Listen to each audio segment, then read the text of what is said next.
ప్రయాణిస్తున్నావా? Electric దీపాల మధ్య రాత్రి దీపాలు పెట్టుకుంటున్నావా? మీరు ఇట్లా కొట్లాడి రసాభాస చేయకండి. తమ్ముడన్నట్లో మనం ఈ రోజు కొత్త కథనే చెప్పుకుందాం.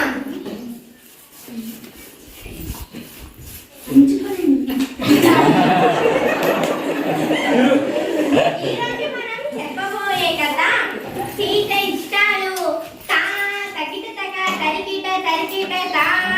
ఇది పేద ఇంటిలో పుట్టి పెరిగిన పైడి బొమ్మ కథరా.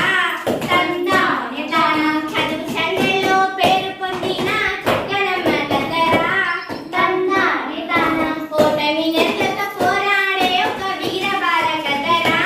తందానే తానా 10 మందికి ప్రేరణనిచ్చే వర్ధమాన కథరా. తందానే తానా కంటిట జుందరి మా. ఇంతకీ ఎవరా పైడి బొమ్మ ఏమో కదా. అయ్యలారా అమ్మలారా, స్త్రీలు వేసుకున్న భారత భూమిలో రతనాలు పండే రతనాల నేల తెలుగు నేల. ఆ తెలుగు నాట రామాపురం అనేది ఒక పల్లెటూరు. ఆ పల్లెలో శివయ్య గౌరమ్మ అనే 2 పేద దంపతులు ఉన్నారు. వాళ్లకు కలిగిన తొలి సంతానమే సీత. సీతను బడికి పంపాలనుకుంటుండగా వాళ్ళకి మరో పిల్లవాడు పుట్టాడు. సంతానాన్ని ఇక్కడితో ఆపేద్దామా వద్దా అని వాళ్ళు మదన పడుతుండగానే మరో కూతురు పుట్టింది. ఏమో నోరు మూస్తావా ముయ్యవా?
అంటే అక్షరమాల తెలుగును చక్కగా చదివేరా కావాలని నేర్చేరా లెక్కలు చక్కగా చేసేరా పరిసరాల విజ్ఞానం చక్కగా గ్రహించేరా ఏది చదివినా ఏది రాసినా ఎదురులేదు కనకు అందరిలో అన్నిటికన్నా ముందు చేతులకు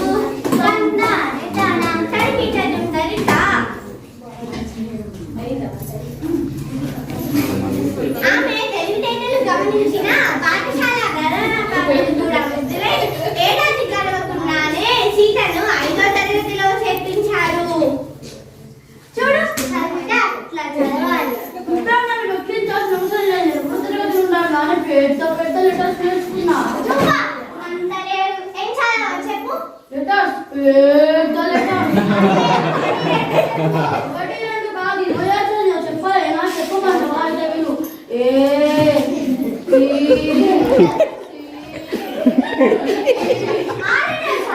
ఏడ్చినట్లే ఉంది. తర్వాత కథ చెప్పక్క. సీతకు ఎదురే లేకుండా పోయింది. 7వ తరగతి కూడా పూర్తి చేసింది. సరిగ్గా అదే సమయంలో శ్రావణి టీచర్ ప్రమోషన్ మీద బదిలీ అయి వేరే గ్రామానికి వెళ్ళిపోయింది. అయ్యో అప్పుడు లేదులే రాజు. శ్రావణి టీచర్ సీత మనసులో చదువు బీజాలను బలంగా నాటింది. టీచర్ బదిలీ అయినా ఉన్న ఊళ్ళో పై చదువుకు అవకాశం లేకపోయినా పట్నం పోయి స్కూల్ చదువు కాలేజీలో ఇంటర్ పూర్తి చేసి అధికారిగా ఎంపికైంది. ఇంత చాలా బాగుంది అక్క. తర్వాత చెప్పక్క. తర్వాత ఏముందిలే రాజు. పిల్లల చదువు కోసం మహిళలకు మేలు చేసేందుకోసం నిరంతరం కృషి చేస్తుంది ఇప్పుడు మన సీతక్క. అవునా అక్క? సీత ఇష్టాలు అన్నావు కదా, అవేవో చెప్పవా? ఇష్టం